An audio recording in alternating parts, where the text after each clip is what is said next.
A menudo cuando se habla del acceso efectivo de niños a un proceso de justicia, se piensa sobre todo en las condiciones en las que debe participar un niño. Y por supuesto estas son de enorme importancia. Si un niño llega y está en un lugar rodeado de cosas que le pueden causar temor o confusión, por supuesto que su participación no va a ser apropiada ni válida. Sin embargo, a menudo se pierde de vista un elemento que es igual o más importante que las propias condiciones en las que participa un niño, y esto es la forma en la que se valora la participación de un niño. Y voy a poner 3 ejemplos para que abordemos el tema de la valoración de las participaciones infantiles. Supongamos que hay un caso en el que un niño declara y refiere circunstancias de abuso en su casa, de abuso sexual. Y supongamos que en el mismo asunto también existen muchísimas pruebas que demuestran que los padres están enganchados en un conflicto histórico, grave, y que ambos tienen pocas capacidades psicoemocionales como para manejar sus sentimientos. Con base en las pruebas que existen sobre el conflicto de los adultos, el juez decide entonces desestimar el dicho del niño y determina que debe ser una declaración aleccionada. Ese es un ejemplo. Pongamos otro ejemplo. Un niño está refiriendo situaciones de abuso que vivió, en este caso fue con un vecino, es un tema de corrupción de menores, y el niño en su declaración dice que se acuerda muy bien, que era marzo cuando tomó lugar, porque se acuerda muy bien, y entonces continúa describiendo cómo lo llevó a un mercado y en el mercado estaba toda la vendimia navideña. Y entonces el juez decide que la declaración del niño carece de valor porque es evidente que hay una contradicción y el niño está mintiendo. Porque él dijo que recuerda muy bien que fue en marzo, cuando claramente la vendimia navideña, aunque bueno, cada vez se adelanta más, no sucede en marzo, sucede por ahí de diciembre. Y un tercer ejemplo. Supongamos que un juzgador tiene un acervo probatorio frente a sí en un caso que también se trata de situaciones de violencia o abuso en contra de un niño, y entonces empieza a valorar las pruebas. Valora una prueba en donde hay una maestra de la escuela que refiere que observó que el niño había empezado a hacer dibujos que le llamaban la atención y que le parecía que tenían un contenido sexualizado, incomprensible, inapropiado para la edad del niño. Y el juzgador, mirando esa prueba por sí misma, decide que la maestra no tiene las características como para ser experta en el tema y descalifica la prueba. Luego valora declaraciones de la madre e incluso de otros familiares que viven en la casa que dicen que el niño empieza a tener terrores nocturnos. Se despierta en las noches con pesadillas y ha tenido cierta regresión de neuresis y de orinarse en la cama en la noche cuando ya había superado esa etapa. Y entonces el juzgador ve esa prueba por sí misma y determina que pues muchas cosas pueden ocasionar este tipo de pesadillas, que coincide con varios eventos en la vida del niño, por ejemplo, sus padres recientemente se separaron, ¿no? Y desecha esa prueba.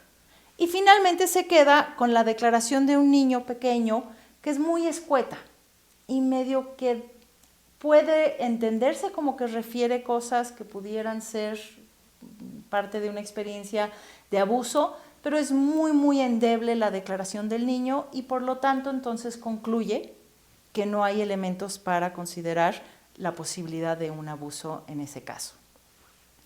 Vemos 3 ejemplos en donde el elemento común es que se valora el dicho infantil o la participación infantil utilizando parámetros adultos e inapropiados para la infancia. Y son 3 reglas fundamentales de la valoración de la participación infantil. En el primero vemos que la valoración no se centra en el niño, se centra en los adultos que rodean al niño. Y entonces esa es la primera regla que tiene que aplicarse con la valoración de asuntos infantiles, de participaciones infantiles. La valoración tiene que estar centrada en el niño y ahorita vamos a hablar un poco más de qué significa eso. El segundo ejemplo, en donde tenemos la aparente contradicción de cuándo sucedieron los hechos, en el dicho del niño, vemos que es una valoración que no toma en cuenta las características propias de la narrativa infantil, del pensamiento infantil, egocéntrico y concreto, y en específico la forma en la que típicamente se da el manejo de tiempo y espacio durante la infancia. En el tercer ejemplo vemos una valoración parcializada. Se valora una prueba, el testimonio de la maestra, por sí mismo y por sí mismo se encuentra que carece de valor. Se valora una declaración de la madre o de un familiar y por sí misma se encuentra que carece de valor. Y cuando se valora lo que queda, que es el dicho del niño, se encuentra que por sí mismo es endeble y carece de valor. Y esa es la tercera regla de valoración de participación infantil, es que tiene que ser adminiculada, es decir, tiene que ser una valoración integral tomando todos los elementos en cuenta, unos a la luz de los otros. Entonces veamos con un poquito de más detenimiento qué significa cada una de estas reglas. La primera decíamos que es la valoración centrada en el niño. Y esto tiene que ver, tal cual como lo indica la forma de referirse a la regla, es colocar al niño en el centro de lo que se valora.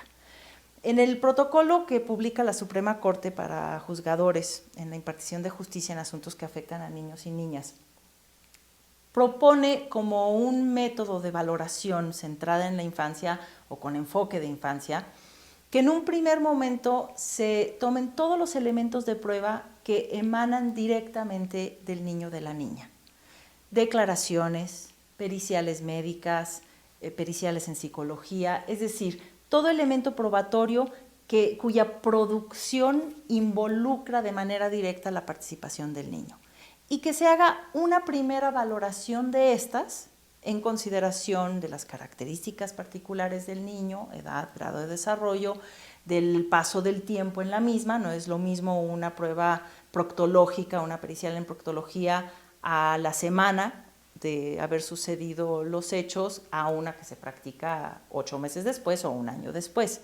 Pero que la primera mirada y la primera conclusión se construya a partir de los elementos que se conocen como pruebas directas sobre la infancia. Que en un segundo momento se incorporen a esa valoración las pruebas indirectas sobre el niño. Es decir, la mirada sigue centrada en el niño, son pruebas que se tratan del niño, pero que no emanan de su participación directa. Un ejemplo de estas podría ser la testimonial de una maestra que observa comportamientos en un niño. No es una prueba que emana directamente del niño, pero sí versa directamente sobre el comportamiento del niño. Entonces, al momento de incorporar este segundo nivel, digamos, de material probatorio, se hace una reconsideración de la primera conclusión a la que se arribó. Y en un tercer momento se incorporan las pruebas que se tratan del contexto en el que se desarrolla el niño. Y aquí es donde viene al caso pruebas que comúnmente se valoran como lo central cuando son lo periférico. Cosas como el estado psicoemocional de los padres del niño. Por supuesto que afecta a un niño el contexto de salud emocional en la que se desarrolla y de los adultos significativos. Sin embargo, es algo absolutamente complementario y periférico para la valoración de los hechos que están bajo estudio. Se incorpora este tercer nivel y se hace una nueva valoración del conjunto. Esta es una regla general que la valoración debe estar entonces centrada en el niño. La segunda regla es que toda valoración debe hacerse en consideración expresa de la edad y grado de desarrollo del niño. Consideración expresa no es ocioso decirlo tal cual de esa manera. Significa que todo acto de autoridad debe estar debidamente fundado y motivado, es decir, toda decisión de una autoridad debe estar razonada explícitamente. ¿En qué estoy pensando para llegar a esa decisión? Tiene que ser una parte explícita de lo que plasma el juzgador junto con la decisión a la que llega.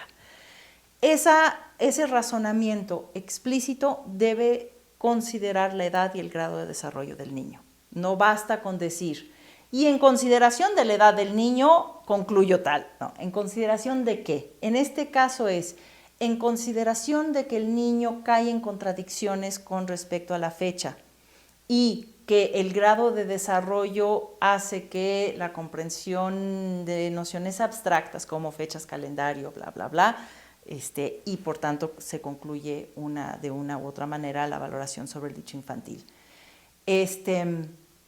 La tercera regla es que toda valoración debe ser adminiculada. Y la adminiculación no significa veo, desecho y luego valoro adminiculadamente lo que queda, sino significa que la valoración de inicio de cada una de las piezas probatorias debe hacerse a la luz de lo demás.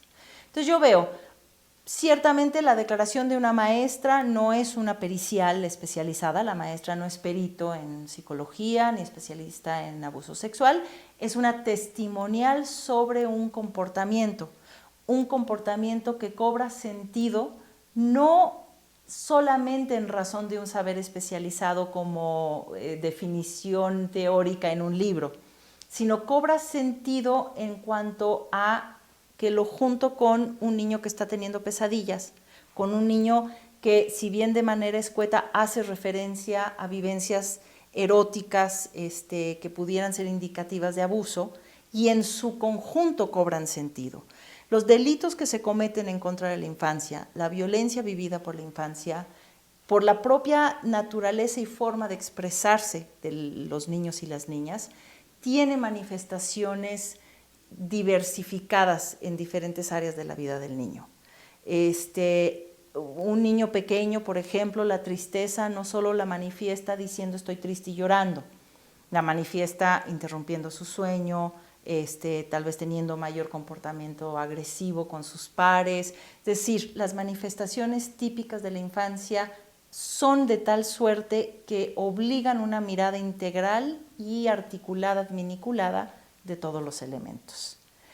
Estas tres reglas que tienen que ver con la valoración especializada de los asuntos de infancia, de la participación de un niño, abren un enorme espacio de participación para el psicólogo forense, porque hacerlo debidamente a menudo implica que el juzgador o que la autoridad se haga de esa información especializada, que le diga, si yo tengo que valorar esta declaración a la luz de la edad y grado de desarrollo, ¿qué significa eso? Y yo como juez no tengo por qué saberlo, pero entonces yo sí puedo requerir un informe especializado de un psicólogo forense que me diga, es que fíjate que típicamente los niños no manejan fechas, calendario, porque es una noción abstracta, etc. Entonces, bueno, me parece que lo importante es tener presente que la participación efectiva de un niño en un proceso judicial no solo tiene que ver con las condiciones en las que se encuentra físicamente interactuando el niño durante la diligencia, sino en cómo se valora a la postre aquello que generó la participación de un niño en un proceso.